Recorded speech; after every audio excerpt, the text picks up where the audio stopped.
आने की भूख है। और दूसरी बात, मेरा निमंत्रण तो कहीं और है। ये बात विदुर जी तक पहुंच चुकी थी। विदुर जी को सुनाई दे गई कि ठाकुर जी कह रहे हैं कि मेरा निमंत्रण कहीं और है। वो समझ गए कि कहीं और नहीं, अब तो मेरे ही घर पे आने वाले हैं।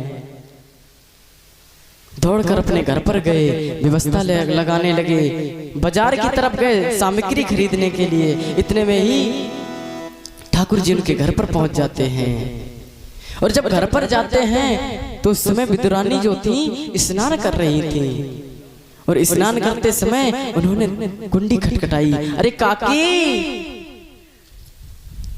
जैसे ही उन्होंने सुना कि ये तो माधव की आवाज है, मंत्र मुक्त हो गई, अपने आप को भूल गई और दौड़ करके आई। उसी अवस्था में स्नान कर रही थी, कुंडी आकर के खोल दी। आज सभी भक्त लोग भजन कीर्तन कर रहे हैं और बोले माधव को देखो तो ये कब क्या कर बैठे किसी को पता नहीं, कब किसकी बुद्धि को घुमा दें किसी को पता नहीं, और कब कहां पर पहुंच जाएं किसी को पता नहीं। ये तो बस भाव के भूखे हैं, भाव जहां से मिल जाए ठाकुर जी वहीं पहुंच जाते हैं। यहाँ 56 भोग मिलने को थे दुर्योधन के यहाँ पर, परंतु नहीं खाए। और आज उस मंत्री विदुर जी के यहाँ पर अपने आप ही पहुंच जाते हैं और कहते हैं, आज हरि आए विदुर घर पावना, आए विदुर घर पावना, आज हरि आए विदुर घर पावना, आज हरि आए विदुर घर पावना,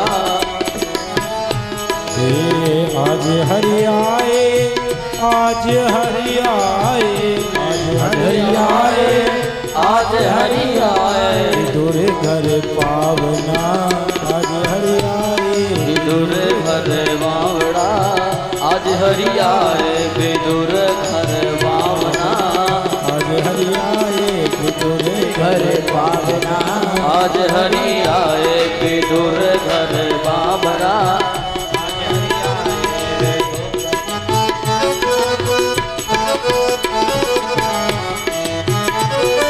और जब विदुर जी आए, अब विदुर जी तो घर पे थे नहीं, वो बाजार गए थे।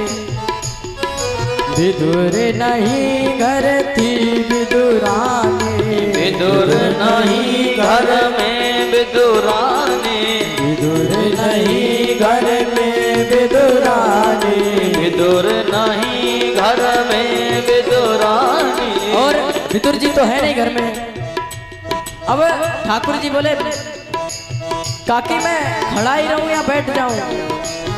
हाँ ठाकुर रुक बालक रुक जा। चारपाई उठाई, उल्टी डाल दी। ध्यान ही नहीं इसको उल्टा डालना है या सीधा। अब यहाँ पे कोई चारपाई उल्टी डाल दे तो क्रोध आ जाएगा। देखो मेरे यहाँ पे कोई मर थोड़ी नहीं गया जो मैं उल्टी चारपाई पे बैठ जाऊं। ठाकुर जी उसी उल्टी चारपाई पे बैठ जाते हैं और फिर आंखी टकटकी बांध के ऐसे देख रही हैं। दोनों लोग एक दूसरे को देख रहे हैं, दोनों लोग मुस्कुरा रहे हैं। काकी को कुछ पता ही नहीं कि अब क्या किया जाए। विदुर जी भी घर पे हैं नहीं, घर पे है विदुरानी जी। ठाकुर जी बोले, भैया काकी भूखा हूँ, कुछ खाने को लाओ। अरे हाँ हाँ लेके आई। अब घर में देख रहे कुछ नहीं, केले के जंगल में रहती थी, कुछ केले लेकर आई। अब केला निकाल रही हैं, जो फल होता है फेंके जा रही हैं, छिलका खिलाते जा रहे हैं। छिलका छिलका ठाकुर जी प्रेम सिखा रहे हैं। केला निकाय के फल को फेंका, केला निकाय के फल को फेंका, केला निकाय को फल को फेंका, केला निकाय के फल को फेंका। केला तो फेंके जा रहे हैं। छिलका देवे कृष्ण मुख माई, छिलका देवी कृष्ण मुख माई। आज हरि आए विदुर घर पावना, आज हरि आए विदुर घर पावना, आज हरि आए विदुर विदुर घर पावना, आज हरि आया अब विदुर जी के यहाँ पर आए। अब विदुर जी तैयारी में लगे कि ठाकुर जी घर आएंगे, उनकी व्यवस्था देखनी है। लेकिन उन्हें क्या पता कि हम व्यवस्था देखने जाएंगे ठाकुर जी उसी समय को पधारेंगे। अब विदुर जी बाजार से लौटकर आ रहे हैं, देख रहे हैं विदुरानी तो स्नान करते हुए आ गई और छिलके छिलके ठाकुर जी को खिला रहे हैं, फल को फेंक रही हैं। और ठाकुर जी भी देखो बता ही नहीं रहे कि काकी छिलका है ये, फल तो आप फेंक रही हैं। क्यों नहीं बता रहे? क्योंकि वो भाव से खिला रही थी। भाव जिसके अंदर है कुछ भी स्वीकार करते हैं ठाकुर, प्रेम से खा रहे हैं। बोले काकी बड़ा आनंद आ रहा है और खिलाओ ना। खाते जा रहे हैं, खाते जा रहे हैं। इतने में विदुर जी आके देख रहे हैं, देखो जाकी तो बुद्धि खराब है गई है। डांटते हैं, अरे जी क्या कर रही हो? इतने में ठाकुर जी ऐसे झिलमिला से जाते हैं, अरे काका आप ये क्या कर रहे हैं? अरे ठाकुर, अरे माधव देखो मैं तुम्हारे लिए राजभोग लाया हूँ। बोले अच्छा मेरे लिए राजभोग, खिलाओ तो जरा। परस के हाथ में पकड़ा दिया, बोले लो माधव खाओ। ठाकुर जी खाने लगे।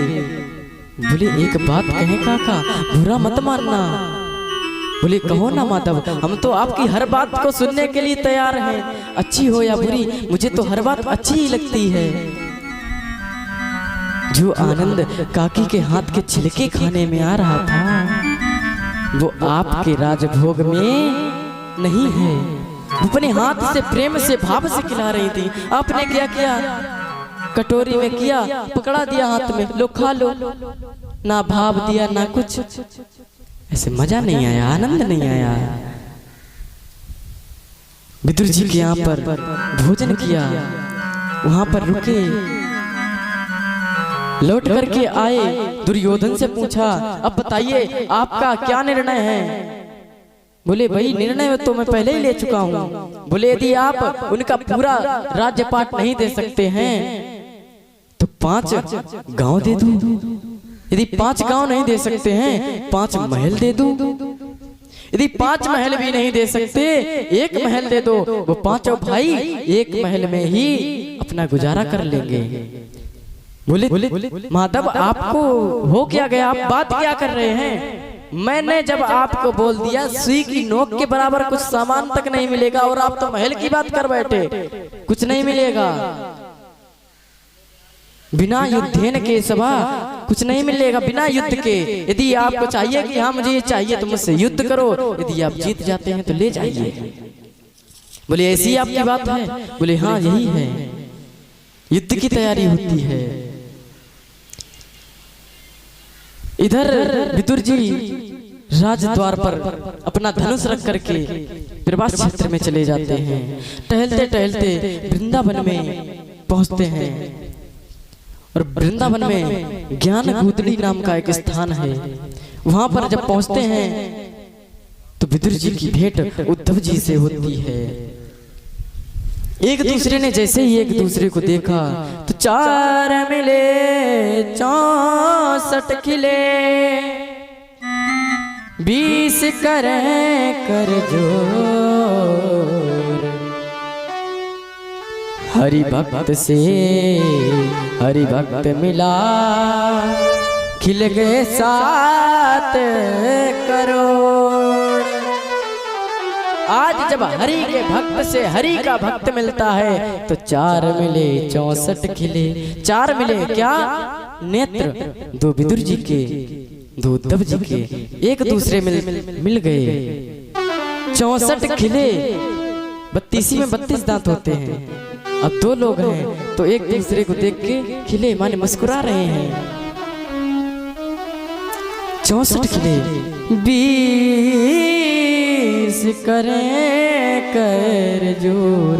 अब 20 10 उंगलियां ये, 10 उंगलियां उद्धव जी के हाथ में, दोनों को मिलाए तो 20 हो गई। एक दूसरे को मुस्कुराते जा रहे हैं, देखे जा रहे हैं और हाथ जोड़ करके खड़े हैं। जब आज हरि के भक्त से दूसरा हरि भक्त मिला तो एक एक रोम पुलकित हो जाता है। एक शरीर में 3.5 करोड़ रोमकूप होते हैं। अब 2 लोग हुए तो दोनों को मिला के 7 करोड़। एक एक रोम खिल उठा और एक दूसरे को देख करके गले मिले। और जब गले मिल करके आसन पर बैठ गए, सुखपूर्वक आसन पर बैठ गए, तब एक दूसरे से पूछा जा रहा है, उद्धव जी विदुर जी के जब ज्ञान गोदड़ी में ज्ञान गोष्ठी हुई तब विदुर जी पूछ रहे हैं, ये उद्धव माँ जी युद्ध होने वाला था, उसका क्या हुआ? पांडव अभी सही से सलामत से जिंदा तो हैं? बोले हाँ सब सही है। राज्य पाट किसके पास है? बोले वो तो पांडवों के पास में है। सब कुछ बात हुई, बात में पूछा हमारे माधव कैसे हैं? जैसे ही माधव का नाम लिया तो उनका गला रुंध गया और कहने लगे, अहो बकियं स्तन कालकूटं जिघांसया पाययदप्य साध्वी लेभे गतिन्धा प्रियचितां ततोऽन्यं तं वा दयालो शरणं माम्। अहो बकियं स्तनकालकूटं जिघांसापयाय तपसाधि लेभे गतिन्धा प्रियचितां ततोऽन्यं तं वा दयालो शरणं दयालु शरणं। अरे आप उन केशव की बात कर रहे हैं? आज उनकी याद आई तो उद्धव जी का गला रुंधने लगा। ये बचपन में इतना प्रेम करते थे उनसे, जब भी कोई समय मिलता तो खेलने का तो माधव की मिट्टी से मूर्ति बनाते और उनके भजन करते। खेलने के समय पर खेल कूद अच्छा नहीं लगता। माता जी घर से बुला रही हैं, बेटा आओ भोजन करो आके। हाँ माँ आऊंगा। 2 घंटे बाद पहुंचते। इतने भगवान की तरफ मुड़े हुए थे, संसार से दूर थे। बोले उन्हीं ठाकुर जी की बात कर रहे हैं ना आप, जिनकी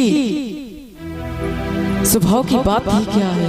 अरे उस बकासुर की बहन पूतना को तो देखो मारने के लिए आई थी ठाकुर जी को, पर तो हमारा ठाकुर तो इतना दयालु है, कुछ पूतना को भी मातृ स्वभाव से देख करके, मातृ स्वभाव से स्तनपान करके माता की गति दे दी।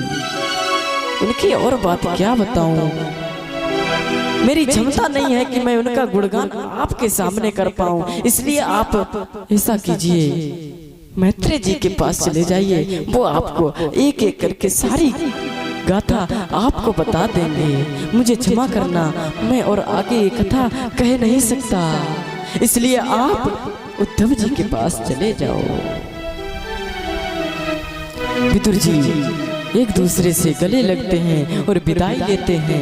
विदा लेकर के मैत्रेय जी के पास पहुंचे। मैत्रेय जी के पास जाकर के उनसे पूछा,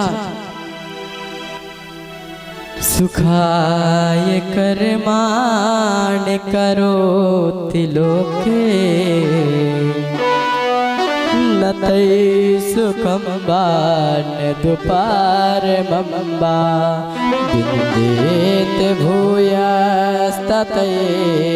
दुःखम् यदत्र युक्तं भगवान् वदेन्ना यदत्र युक्तं भगवान् वदेन्ना। हे मैत्रेय जी आप ये बताइए, इस संसार में नाना प्रकार के यत्न किए जाते हैं सुख पाने के लिए, पर ये क्यों होता है कि सुख के लिए तो सब यत्न करते फिर भी सुख नहीं मिलता, लेकिन जो दुख है कोई यत्न नहीं करता, कि कोई नहीं चाहता मुझे दुख मिले, फिर भी उसको दुख तो अपने आप मिल जाता है। ये क्यों होता है ऐसा? बोले इसका कारण यही है, इस संसार का नाम क्या है? दुखालय। यदि हम दुखालय में आएंगे, पुस्तकालय में जाएंगे तो क्या मिलेगा? क्या मिलेगा बताइए? पुस्तकालय में यदि हम जाएंगे तो क्या मिलेगा? पुस्तकें। भोजनालय में जाएंगे तो क्या मिलेगा? भोजन। तो यदि हम दुखालय में आएंगे तो फिर हमको क्या मिलेगा? सुख या दुख? बताया तो दुख ही मिलेगा। एक व्यक्ति ने अपने पुत्र को 100 रुपए दिए, बोले जाओ बेटा दुकान से आम लेकर के आओ। दुकान की रास्ता भटक गया और डेकोरेशन की दुकान पर पहुंच गया। उस दुकान पर कागज के बने हुए फल मिलते हैं। बोला अंकल जी मुझे 100 रुपए के आम दे दो। अब वो तो यही समझेगा कि मेरे दुकान से आम लेने आया तो कागज के ही आम खरीदेगा। कागज के आम तौल के दे दिए। पिताजी से बोला पिताजी मैं आम लेकर आ गया, बेटा फ्रिज में रख दो। अच्छा ठीक है, फ्रिज में रख दिए। 2 घंटे बाद पिताजी ने कहा, बोले बेटा अब आम ठंडे हो गए होंगे, लेकर आओ खाते हैं। फ्रिज खोला तो उसमें थोड़ा सा कचड़ा था और आम कहाँ है किसी को नहीं पता। बोले पिताजी यहाँ तो आम है ही नहीं। पिताजी ने जाकर के देखा तो उसमें वही आम गले हुए पड़े हैं कागज के रूप में। बोले बेटा ये तो कागज के आम थे। बोले चलो किसकी दुकान से लाए हो? बोले वो ऐसी फलानी दुकान से लेकर आया हूँ। गर्मी में दिमाग में गर्मी जाया गया, बच्चे को समझ करके तुमने ठग लिया और उसको नकली आम पकड़ा दिए। हाथ पकड़ के दुकानदार बाहर लाया दुकान से, दुकान की तरफ मुंह घुमाया। बोले अब ऊपर देखो इसमें पोस्टर क्या लगा? पोस्टर में लिखा था यहाँ पर कागज के बने हुए डेकोरेशन के लिए कागज के फल मिलते हैं। अब आप हमारे पास फल लेने आएंगे तो हमारे पास जो फल होगा वही तो देंगे। बोले हाँ मेरे पास आप आम लेने आए तो मैं तो यही समझूंगा कि कागज के आम लेने आए हो। मैंने कागज के आम दे दिए। वैसे ही संसार में हम आते हैं, सुख के यत्न करते हैं लेकिन सुख मिलता नहीं। मिलता तो वही है जो इस संसार में होता है। ये दुख हमको अपने आप ही मिल जाता है। इसलिए आप परेशान ना हो। और इस संसार में बोले तो ये दुख मिलते क्यों हैं? बोले कुछ और नहीं, ये ऊपर वाला हमारे साथ क्रीड़ा कर रहा है, हमारे साथ खेल रहा है। बोले भगवान भी खेलते हैं? बोले हाँ भगवान भी खेलते हैं। बोले कैसे खेले? जब इस संसार में कुछ नहीं था, सिर्फ जल ही जल चारों तरफ था, उस समय एक पिंड के रूप में भगवान अवतरण हुए। धीरे धीरे उनका पूरा शरीर बनता गया। देखने की इच्छा हुई तो नेत्र आ गए, चलने की इच्छा हुई पैर आ गए, स्पर्श करने की इच्छा हुई हाथ आ गए, सूंघने की इच्छा हुई नाक आ गई, कुछ रसपान करने की इच्छा हुई तो जिह्वा आ गई। इस प्रकार पूरा शरीर बन गया। और बनने के बाद में उन नारायण की, अब नार माने होता है जल, अयन माने करना होता है निवास करना, तो जल में निवास करने वाले थे, इसलिए उनका नाम पड़ा नारायण। उनकी नाभि कमल से, नाभि से एक पंकज माने कमल उत्पन्न हुआ और उस कमल के ऊपर ब्रह्मा जी विराजमान थे।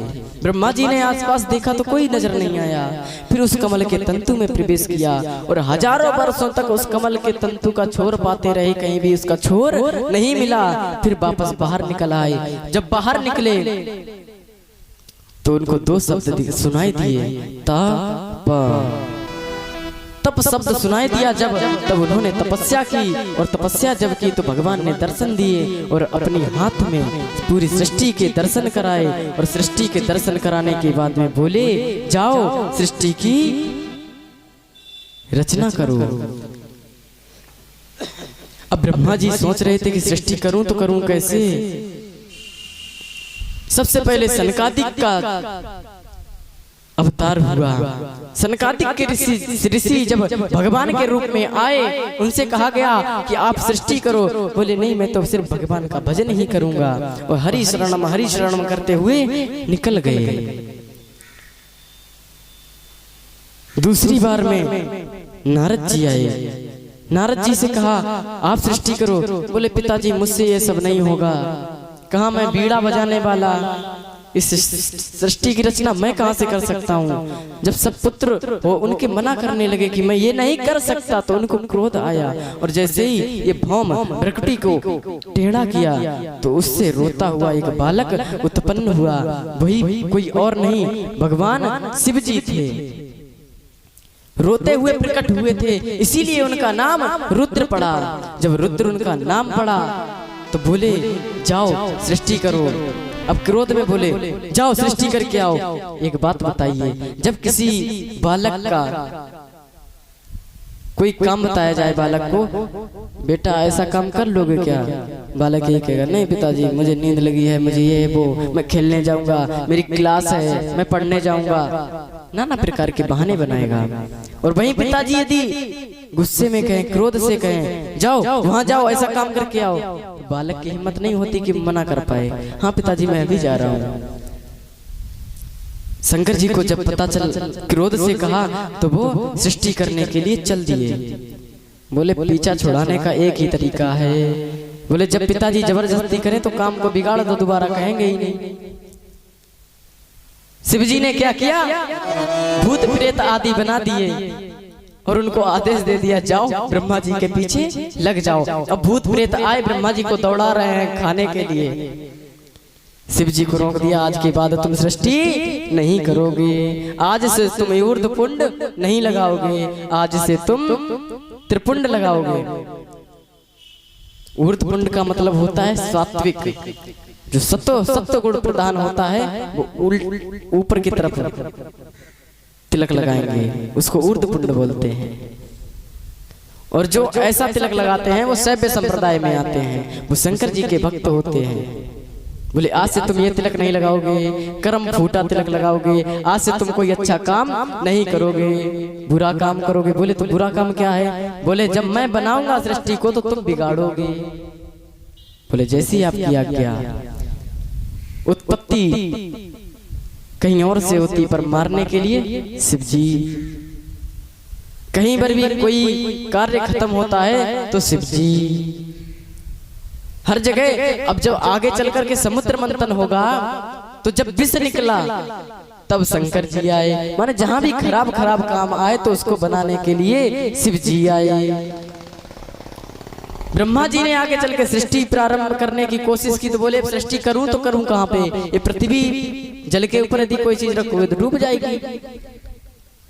हाथ में दर्शन कराया था पिछली सृष्टि का कि पहले सृष्टि कैसी थी। बोले तो वो तो पृथ्वी के ऊपर थी। बोले पृथ्वी तो कहीं नजर भी नहीं आ रही। ध्यान लगाया तो जान गए कि पृथ्वी तो सुतल लोक में हिरण्याकश्यपु और हिरण्याक्ष के पास में है। अब बोले अब ये पृथ्वी को लेकर के कहां से आया जाए, ये सोच ही रहे थे। तभी उनको एक छींक आई और नाक से एक कीड़े के समान जीव प्रकट हुआ और कुछ ही समय में विशालकाय बराह भगवान अवतार लेते हैं। बराह भगवान का मतलब सूकर रूप धारण करके आए, जिसको अपनी भाषा में सुअर कहते हैं। भगवान सुपर रूप धारण करके आए। और आपने देखा होगा जो सुअर होता है खेतों में देखा होगा।